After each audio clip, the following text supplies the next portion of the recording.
24 റൗണ്ടപ്പിലേക്ക് വിശദമായി. കുന്നംകുളം പോലീസ് സ്റ്റേഷനിലെ മർദ്ദനത്തിൽ പരാതി പിൻവലിക്കാൻ പോലീസുകാർ പണം വാഗ്ദാനം ചെയ്തെന്ന് മർദ്ദനമേറ്റ സുജിത് VS 24നോട് 20 ലക്ഷം വരെ വാഗ്ദാനം ചെയ്തെന്ന് സുജിത് പറഞ്ഞു. സുജിത് പറഞ്ഞത് കേൾക്കാം ആദ്യം.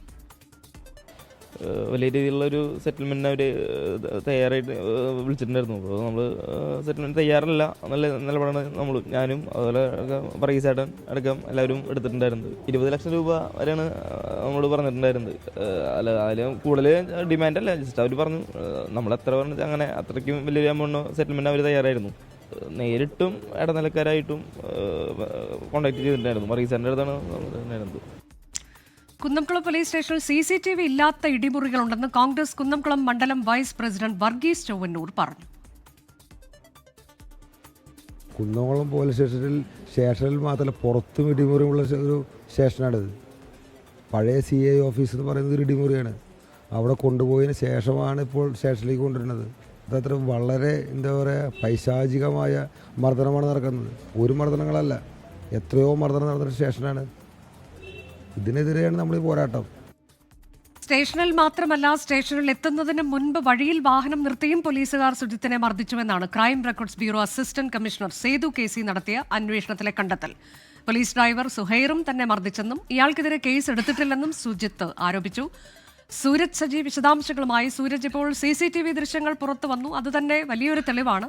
കൂടാതെ അന്വേഷണ റിപ്പോർട്ട് കൂടി പുറത്തു വരുമ്പോൾ അതിക്രൂരമായ മർദ്ദനം ഇപ്പോൾ നമ്മൾ കണ്ടതിനപ്പുറത്തേക്ക് സുജിത്ത് നേരിട്ടിട്ടുണ്ട് എന്നതാണല്ലോ സേതു KC നടത്തിയ അന്വേഷണത്തിലെ കണ്ടെത്തൽ. എന്നിട്ടും ഇവർ സംരക്ഷിക്കപ്പെടുന്നു എന്നൊക്കെയുള്ളത് എത്രത്തോളം ഗൗരവതരമാണ്?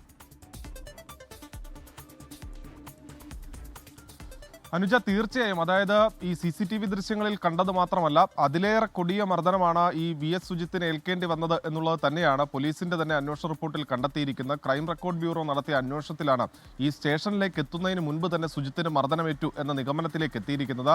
ഈ സ്റ്റേഷന് സമീപം ഒറീന ജംഗ്ഷനിൽ ഈ വാഹനം നിർത്തുകയും അന്ന് GD ചാർജിലുണ്ടായിരുന്ന ശശിധരൻ എന്നയാൾ അവിടെ എത്തി വാഹനത്തിൽ വെച്ച് ഈ സുജിത്തിനെ മർദ്ദിച്ചു എന്നതാണ് നേരത്തെ സുജിത്ത് ഉന്നയിച്ച ആരോപണം.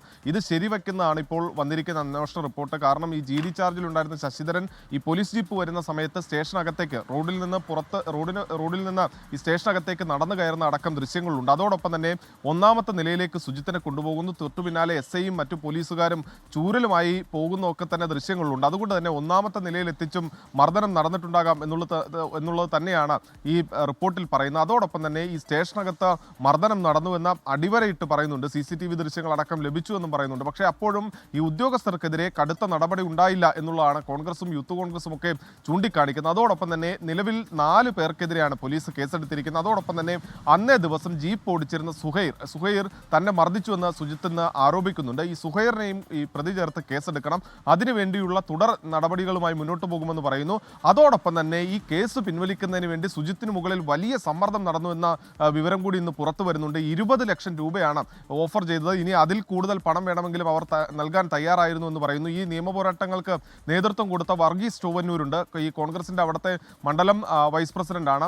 അദ്ദേഹവുമായാണ് ഇവർ നേരിട്ടും ഇടനിലക്കാർ വഴിയും എല്ലാം ചർച്ചകൾ നടത്തിയത്. പക്ഷേ ഒരു തരത്തിലുള്ള വിട്ടുവീഴ്ചയ്ക്കും തങ്ങൾ തയ്യാറല്ല, നിയമ പോരാട്ടവുമായി മുന്നോട്ട് പോവുകയാണെന്ന് ഇവരെ അറിയിക്കുകയും ചെയ്തു എന്നുള്ളതാണ് സുജിത്തും ഇപ്പോൾ വർഗീസ് ചൊവ്വന്നൂരും എല്ലാം പറയുന്നത്. എന്തായാലും ഈ ഞെട്ടിക്കുന്ന ദൃശ്യങ്ങൾക്കപ്പുറമായിരുന്നു അവിടെ നടന്ന അക്രമം എന്നുള്ളതാണ് നമുക്ക് ലഭിക്കുന്ന വിവരം. അനുജ, ശരി, അതാണ് തൃശൂർ കുന്നംകുളം പോലീസ് സ്റ്റേഷനിലെ 3ാം മുറിയിൽ കൂടുതൽ വിശദാംശങ്ങൾ പുറത്തു വരികയാണ്. ഒരു അന്വേഷണ റിപ്പോർട്ടിലെ വിവരങ്ങൾ കൂടി വരുമ്പോൾ അത് എത്രത്തോളം ഗുരുതരമാണ് എന്നത് ബോധ്യമാവുകയാണ്.